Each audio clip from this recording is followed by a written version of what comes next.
Bonjour et bienvenue sur Ecclesia TV. L'ONG Le Samaritain a organisé, en collaboration avec l'Office jeune de la paroisse Notre-Dame d'Anyama, une conférence sur le thème « Pourquoi la jeunesse doit-elle entreprendre ?» Cette rencontre qui s'est tenue le samedi 25 février dernier s'inscrit dans une dynamique d'épanouissement de la jeunesse catholique. Le Centre culturel Saint-Paul du Plateau, dans sa démarche de formation, a organisé une conférence autour de la thématique « Le droit de succession en Côte d'Ivoire, quelle implication ?» Ce cadre de réflexion a permis aux participants de mieux appréhender le sujet, source de conflits dans notre milieu de vie. Booster leurs capacités et changer leur manière d'appréhender les choses en tant que chrétiens, telle est la mission de l'ONG Le Samaritain. Le samedi 25 février dernier, elle a organisé une conférence sur le thème « Pourquoi la jeunesse doit-elle entreprendre ?» à la paroisse Notre-Dame d'Anyama avec la participation de la jeunesse paroissiale. Reporter d'images Francis Okoué, commentaire Maria Bissier. Pourquoi la jeunesse doit-elle entreprendre?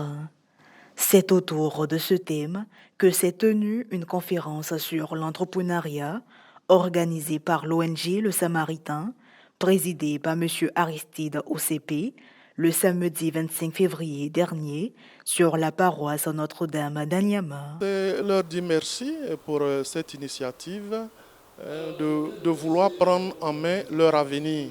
Ils sont jeunes, c'est maintenant qu'il faut penser comment construire leur avenir. Donc je les encourage et je leur demande surtout de construire cet avenir-là avec Dieu. Participant à cette rencontre, les jeunes du doyenné à Kafougra, sans oublier ceux de l'église paroissiale, ont été formés sur les notions entrepreneuriales, comment développer leurs compétences et les aider à parfaire leur carnet d'adresse. Pour M. Eddy Provencia, l'un des panélistes, ce cadre d'échange et de partage d'expériences est une initiative à encourager et invite la jeunesse catholique à continuer de se former, mais aussi à ne pas baisser les bras ni se démotiver face aux adversités du monde entrepreneurial. Un entrepreneur doit être en mesure de tirer profit de toutes les occasions qui s'offrent à lui. Vous devez proposer un service de qualité si vous voulez que les choses aillent dans le bon sens pour vous, a conseillé dans la foulée M. Kwame Patrice, consultant formateur en entrepreneuriat et leadership. Le constat que nous avons fait, c'est que les jeunes n'aiment pas se former. Même aujourd'hui, les jeunes cadres, il y a des jeunes cadres, quand ils ont eu le diplôme, ils ont eu un emploi avec ce que j'ai dit au départ. La formation qu'on peut faire sur Internet et tout faire des certificats, personne ne veut dépenser son argent pour se former. C'est-à-dire qu'on a fini d'utiliser l'argent des parents pour se former, mais on ne veut pas utiliser son propre salaire pour compléter sa formation. On voit l'argent. Or, en investissant dans notre formation, on gagnera plus après. Malheureusement, nous ne voulons pas nous former. Les initiateurs et partenaires de ce rassemblement se sont adressés directement aux jeunes en présentant les missions et les actions de l'ONG Le Samaritain. Nous avons un capital humain qui est la jeunesse, en proie au développement. Et donc, nous sommes venus là aujourd'hui pour répondre à un problème, à un besoin précis, qui est sauver une vie, emmener des personnes qui sont au chômage, emmener des personnes à entrer dans l'entrepreneuriat. Cette activité a mobilisé les acteurs et experts dans le domaine entrepreneurial aux côtés de jeunes étudiants et professionnels pour échanger et les sensibiliser sur les problématiques liées aux initiatives personnelles et faire face à de nombreux enjeux et défis de performance et de qualité. D'autres activités sont inscrites à l'agenda de l'ONG Le Samaritain pour le bonheur et l'épanouissement de la jeunesse catholique. L'ONG Le Samaritain vise, comme je l'ai dit, à promouvoir l'entrepreneuriat au sein de nos mouvements, associations et communautés catholiques. Ceci passe par 3 étapes. La première étape qui est la sensibilisation. La sensibilisation, l'information. La deuxième étape qui est la formation. La troisième étape qui est l'accompagnement des projets. et le suivi des projets. Il faut dire que je suis vraiment satisfaite de cette conférence-là.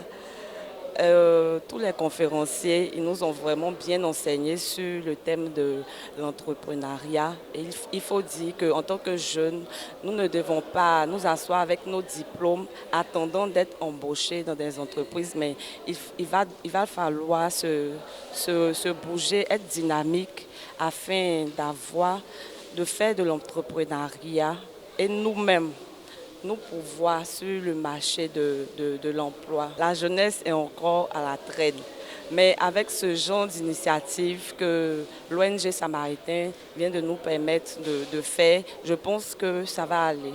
Le Centre culturel Saint-Paul du Plateau a organisé le jeudi 9 mars dernier une conférence sur le droit de succession.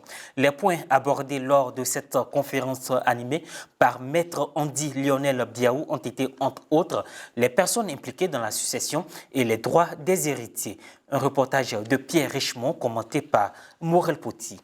Dans le souci d'informer, de sensibiliser et d'éduquer la population, le Centre culturel Saint-Paul du Plateau a organisé une conférence ayant pour thème le droit de succession en Côte d'Ivoire, quelle implication.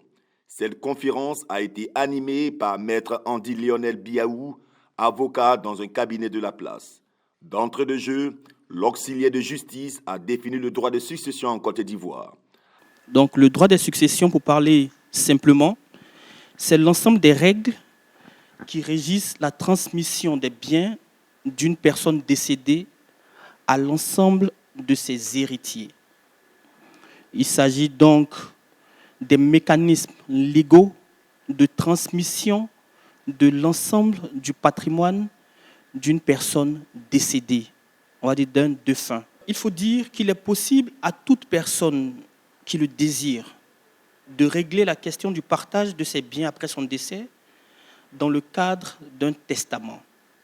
Un testament enregistré chez un notaire. Donc ça, la loi permet à qui veut de faire son testament avant son décès et d'aller chez un notaire, l'enregistrer pour que le notaire le conserve au rang de ses minutes. De sorte qu'après son décès, on dise qu'est-ce qu'il a décidé pour ce qui concerne le partage de ses biens. À travers des questions-réponses, des exemples de cas spécifiques, les participants ont été bien informés sur la part des ayants droit ou des héritiers. Cette rencontre s'est tenue en présence du révérend père Louis Akouacha Nancho, président du tribunal ecclésiastique de l'archidiocèse d'Abidjan, qui est intervenu lors du débat. Il y a l'Église et il y a l'État. Et l'Église est compétente pour tout ce qui touche à l'Église, tout ce qui touche à la foi, à la vie, aux dispositions qu'elle a prévues dans, je dirais, la gestion des chrétiens, voilà, dans la vie des chrétiens. Et le droit canonique est pour le salut des hommes. Le droit canonique a été établi pour permettre à ce que des personnes qui se sentent lésées au niveau de la justice puissent bénéficier de cette justice-là que l'Église demande.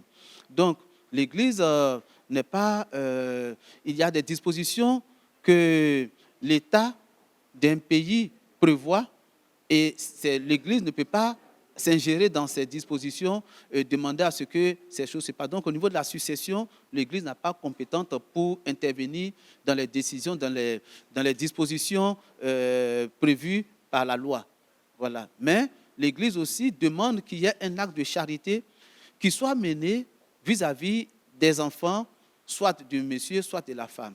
Nous voyons que le juge s'est vraiment penché sur toutes les questions que pouvait poser l'héritage et la succession des parents. Et nous retenons là que les enfants sont mis en avant maintenant, que les enfants maintenant héritent plus qu'avant, ainsi que le conjoint survivant. Et vraiment, la loi s'est vraiment penchée sur tout ce qui était litige sur les successions. Et nous avons trouvé plusieurs solutions dans ce qui concerne la loi sur les successions. Voilà. Fin de cette édition. Merci de nous avoir suivis. Que Dieu nous bénisse.